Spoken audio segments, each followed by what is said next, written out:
Good Monday morning. We are jumping back into Genesis chapter 29 and verse 25.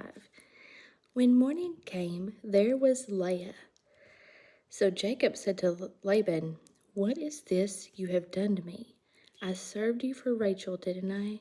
Why have you deceived me?" Laban replied, "It is not our custom here to give the younger daughter in marriage before the older one. Finish this daughter's bridal week, then we will give you the younger one also in return for another 7 years of work."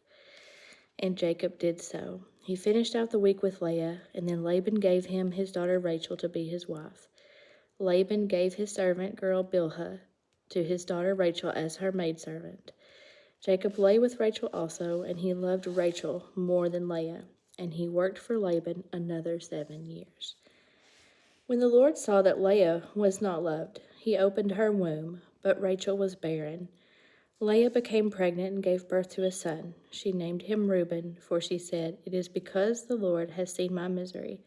Surely my husband will love me now." She conceived again, and when she gave birth to a son, she said, "Because the Lord heard that I am not loved, he gave me this one too." So she named him Simeon. Again she conceived, and when she gave birth to a son, she said, "Now at last my husband will become attached to me, because I have borne him 3 sons." So he was named Levi. She conceived again, and when she gave birth to a son, she said, "This time I will praise the Lord." So she named him Judah. Then she stopped having children. Chapter 30. When Rachel saw that she was not bearing Jacob any children, she became jealous of her sister. So she said to Jacob, "Give me children or I'll die." Jacob became angry with her and said, "Am I in the place of God who has kept you from having children?" Then he said, "Here is Bilhah, my maidservant." Then she said, "Here is Bilhah, my maidservant. Sleep with her so that she can bear children for me, and that through her I too can build a family."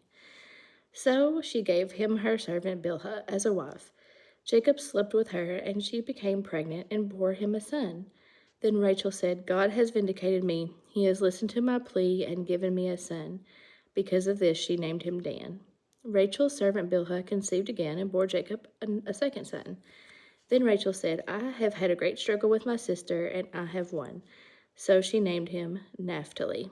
When Leah saw that she had stopped having children, she took her maidservant Zilpah and gave her to Jacob as a wife. Leah's servant Zilpah bore Jacob a son. Then Leah said, "What good fortune." So she named him Gad. And we will stop there for this morning. Have a great Monday.